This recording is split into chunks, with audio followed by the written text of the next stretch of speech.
যে মোহটা ছিল সেই মোহটা এখন আর কারোর মধ্যেই কাজ করে না। সংসার করার কিছুদিন পরেই সব শেষ। না ঠিক মতো খেতে পারি, না ঘুমাতে পারি।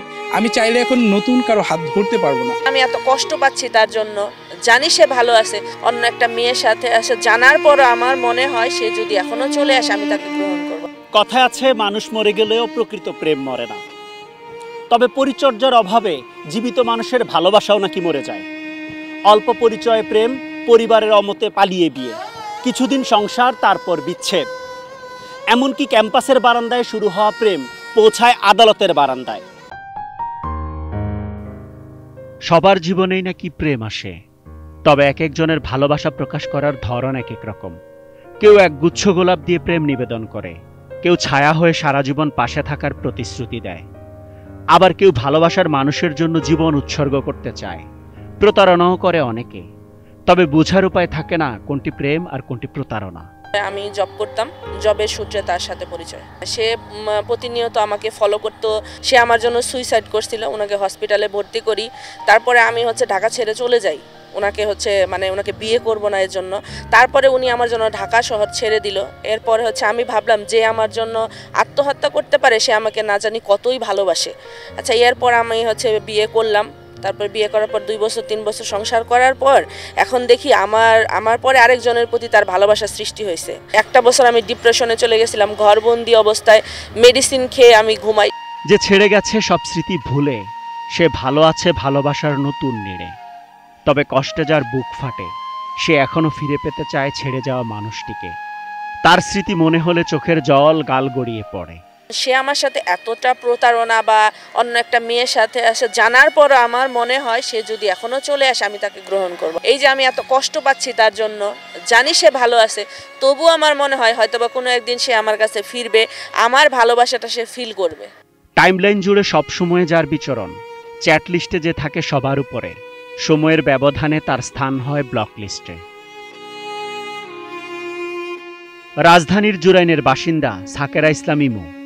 ফেসবুকে অল্প দিনের পরিচয়, পরিবারের মতে পালিয়ে বিয়ে করেন তিনি। ভালোবাসার মানুষকে নিজের করে পেতে সহ্য করেছেন অনেক কিছু। তার সাথে আমার পরিচয় ফেসবুকে। রিলেশনের আগে তার সাথে আমার ভালোভাবে কথা হয়, কথা হওয়ার পরে সে বলে তুমি দেখা করো। দেখা করার পরে তার সাথে আমার ভালো লাগে তাকে, আমারও বাসা থেকে অন্যান্য ছেলে দেখতেছে, আমাকে অন্য জায়গায় বিয়ে দিয়ে দিবে। আমরা সিদ্ধান্ত নিয়ে যে পালিয়ে বিয়ে করবো। তারপর 5 মাস আর কি গোপনে ছিল। হঠাৎ করে ফ্যামিলি জেনে যায়, জানার পর ওর মা ওরে অনেক মারধর করে, অনেক কিছু করে, ফ্যামিলিগতভাবে অনেক ঝামেলা হয়। সেম আমার ফ্যামিলি তো এটাই হয়েছে। এক সময় তাদের ভালোবাসা স্বীকৃতি পায়, ঘর আলো করে জন্ম নেয় কন্যা সন্তান। কিন্তু সেই সুখ বেশি দিন ধরে রাখতে পারেননি তারা। ভালোবাসার রং বদলায়, তাই বদলে গেছে তাদের ভালোবাসা। বিয়ের আগে যেমন প্রেম করলে যে মেয়েরা একটু গোছালো থাকে, যে একটু ভালো লাগে দেখতে, আর বিয়ের পর তো সবসময় আমাকে গোছালো পাবে না, অগোছালো ছিলাম অনেকটাই। 6 মাস ভালো ছিল। তারপর আমি অনেক সময় দেখছি যে সে ফেক আইডি খুলছে, ফেক আইডি খুলে অন্য মেয়েদের সাথে কথা বলে। তারপরে 2-1টা মেয়ে আমার কাছে বিচারও দিছে, ঝগড়া করে বাবার বাড়িও চলে গেছে, সে আবার নিয়ে গেছে। এটা ওইটা বলে আবারও সে নিয়ে যায়, 2-1 দিন ভালো থাকে, আবার সে কি। আসলে ভালোবাসা বলতে কিছুই নেই। প্রথম যে মোহটা ছিল সেই মোহটা এখন আর কারোর মধ্যেই কাজ করে না। সংসার করার কিছুদিন পরেই সব শেষ।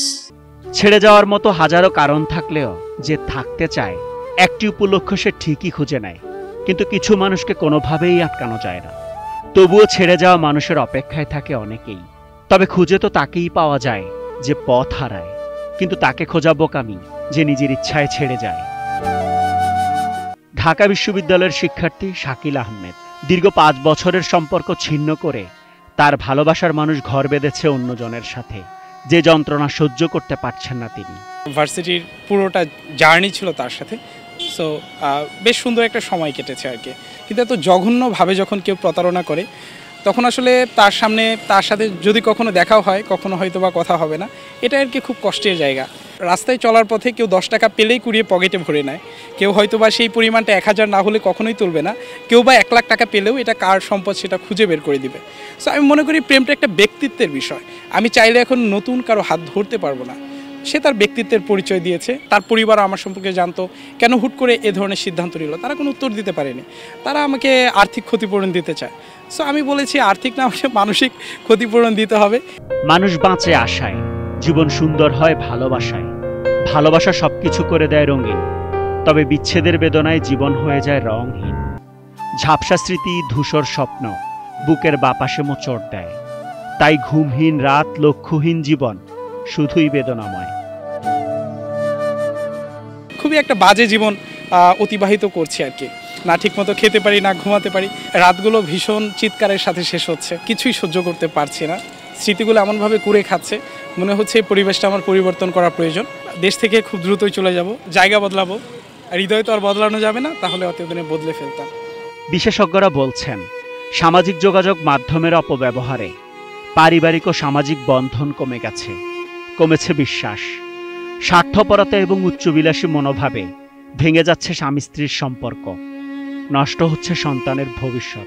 হাসি খুশি বিয়ে করতে আসলো, কিন্তু কিছুদিনের মধ্যে এত এলিগেশন, যে এলিগেশনগুলো একটু সহ্য করলে কিন্তু একটা সংসার টেকানো যায়, কিন্তু না, ওই অল্পতেই ডিসিশন নিয়ে নিচ্ছে ডিভোর্স দিয়ে দিবে। ডিভোর্স হলে কি হবে, বাচ্চাদের কি হবে, নিজেদের কি হবে, এটারও ওদের ধারণা নেই। মেয়েরা শাশুড়ির সাথে শ্বশুরের সাথে থাকতে চায় না, ছেলেরাও থাকতে চায় না।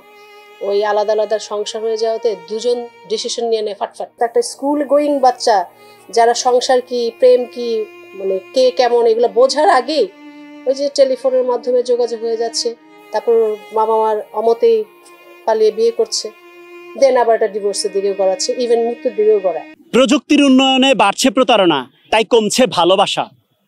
আইন আদালতের মাধ্যমে সম্পত্তি ফিরে পাওয়া যায়, ভালোবাসা নয়। তবে ভালোবাসা দিবসে সবার প্রত্যাশা, বেঁচে থাকুক প্রেম, টিকে থাকুক সম্পর্ক। Asad Bhuiyan, ATN news, Dhaka.